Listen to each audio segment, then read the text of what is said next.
दोस्त, अगर आपके जीवन में आपके सपने आपकी मुसीबत से बड़ी है तो फिर आपको सफल होने से इंसान तो क्या भगवान भी नहीं रोक सकता। जी हाँ दोस्त, आज मैं एक ऐसे स्टूडेंट के बारे में बताने जा रहा हूँ जिन्होंने अपने माता पिता के सपने को पूरा करने के लिए खुद को पढ़ाई में झोंक दिया। इनके पिताजी सड़क के किसी चौराहे पर दूसरे के जूते को पॉलिश किया करते थे। दोस्त, जूता पॉलिश करके बहुत मुश्किल से सिर्फ ये 2 वक्त की रोटी को ही पूरा कर पाते थे। तभी इनके पिताजी ने सोचा कि मैं जिस जिंदगी में जी रहा हूँ, जिस हालात में जीवन बिता रहा हूँ, मैं अपने बेटे को पढ़ा लिखा कर इस काबिल बनाऊंगा कि उसे कभी भी ये दिन देखना ना पड़े, ये हालात में सीना ना पड़े। दोस्त, इन्होंने अपने बेटे को पढ़ाया लिखाया और जैसे तैसे करके इसका बेटा 10th एग्ज़ाम को पास कर गया। लेकिन दोस्त, इसके बाद घर की स्थिति इतनी ख़राब हो चुकी थी कि आगे की पढ़ाई के लिए इनके पास पैसे बहुत मुश्किल से हो पा रहा था। लेकिन इनके माता पिता ने जो सपने देखे थे वो इनके प्रॉब्लम से बहुत बड़े थे और उन्होंने कभी हार नहीं मानी। इनकी माता जी ने भी सिलाई का काम शुरू कर दिया ताकि अपने बेटे को अच्छे तरीके से पढ़ा सके। दोस्त, इनके पिताजी के पास 1 भी रुपया नहीं था, लेकिन फिर भी इनके पिताजी ने इंटरमीडिएट की कोचिंग के लिए एडमिशन कराने के लिए चले गए और वहाँ टीचर से बात करने लगे कि प्लीज़ आप मेरे बच्चे को पढ़ा दीजिए। सर, अभी तो मेरे पास पैसे नहीं है, लेकिन मैं धीरे धीरे करके आपका सारा पैसा दे दूँगा। प्लीज़ आप मेरे बच्चे को पढ़ा दीजिए।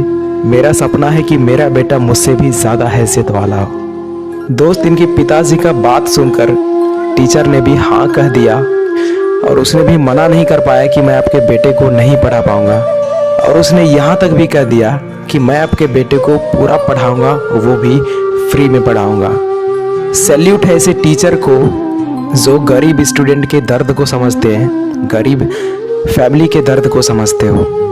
दोस्त, एडमिशन तो हो गया, लेकिन 12th में इस लड़के को गर्मी की छुट्टी में एक फैक्ट्री में भी काम करना पड़ा था। पता है क्यों? क्योंकि 12th के लिए कुछ किताबें की ज़रूरत थी और उसे खरीदने के लिए इनके पास पैसे नहीं थे। ये लड़का अपनी लाइफ में बहुत स्ट्रगल को झेला, लेकिन कभी भी इसने गरीबी को देखकर हार नहीं माना और अपनी कड़ी मेहनत के दम पर 12th एग्ज़ाम को भी पास कर गया। दोस्त, इतनी गरीबी के बावजूद भी इसने IIT जैसे बड़े एग्ज़ाम को क्रैक करने का सोच लिया। क्योंकि दोस्त, ये लड़का सोचता था कि भले ही मेरे माँ बाप गरीब हैं, लेकिन उनका बुढ़ापा कभी भी गरीबी में नहीं बीतनी चाहिए। इसलिए इसने एग्ज़ाम खत्म होते ही IIT की तैयारी में कूद गया और खूब मेहनत करने लगा। दोस्तों, तैयारी के दौरान ऐसे ना जाने कितने रात होंगे जिस रात इसने सोया नहीं था, क्योंकि जब भी सोने के लिए जाता था ना तो उसके आंखों में पिता के पल रहे सपने और दिन भर की गई दूसरों की जूते की पॉलिश का याद आता था। और ये लड़का कहता था कि जब मेरे पिताजी ये काम मुझे नहीं करने देना चाहते हैं तो मैं कैसे ये काम अपने पिताजी को करने दूं। जल्द से जल्द सफल होकर माँ बाप का नाम रोशन करना है और इस काम से छुटकारा दिलवाना है। और दोस्त, इसने इतना मेहनत किया, इतना खुद को रगड़ा कि इसने अपने पहले ही प्रयास में IIT जैसे बड़े एग्जाम को क्वालिफाई कर गया और एक सड़क पर जूते पॉलिश करने वाले का बेटा IIT कानपुर का स्टूडेंट बन गया, जो ना जाने कितने स्टूडेंट का सपना होता है IIT कानपुर। दोस्त, IIT में सफलता मिलने के बाद जब इसका इंटरव्यू एक टीवी चैनल पे हो रहा था ना, तो इसके पिताजी से पूछा गया था कि क्या कभी भी आपको ऐसा लगा कि मैं अपने बेटे को नहीं पढ़ा पाऊंगा? तो पता है इनके पिताजी ने क्या बोला? उसने बोला कि मैम साहब, लगता तो था, लेकिन मैंने कभी भी हार नहीं माना। जितना संभव हो सकता था मैंने उससे ज़्यादा प्रयास किया और मैंने अपने बेटे को पढ़ाने के लिए ना जाने कितने साल एक ही शर्ट को बार बार धोकर पहना है और मैंने कभी भी अपने बच्चे को अपने दुकान पर आने नहीं दिया। जब भी मुझे कुछ काम पड़ता था ना तो दुकान से दूर ही उसे बुलाते थे ताकि मेरे बेटे को कभी ये सब काम करना ना पड़े।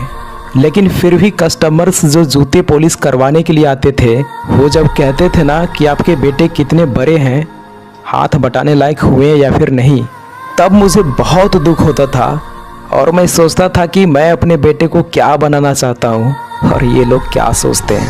लेकिन मैम साहब आज मैं बहुत खुश हूँ, क्योंकि जो लोग मुझे बोलते थे आज वही सब आकर मेरे साथ फोटो खिंचवाते हैं और कहते हैं कि आपका बेटा IIT कानपुर में सेलेक्ट हो गया। तो दोस्त, अगर एक जूता पॉलिश करने वाले का लड़का IITian बन सकता है तो हिंदुस्तान के हर एक बच्चे, चाहे वो कितना भी गरीब क्यों ना हो, IITian बन सकता है। तो दोस्त, आई होप ये इंस्पायरिंग स्टोरी आपको पसंद आया होगा। पसंद आए तो वीडियो को लाइक और चैनल पर नए हो तो सब्सक्राइब जरूर कीजिएगा। मिलते हैं किसी अगली वीडियो में, तब तक के लिए।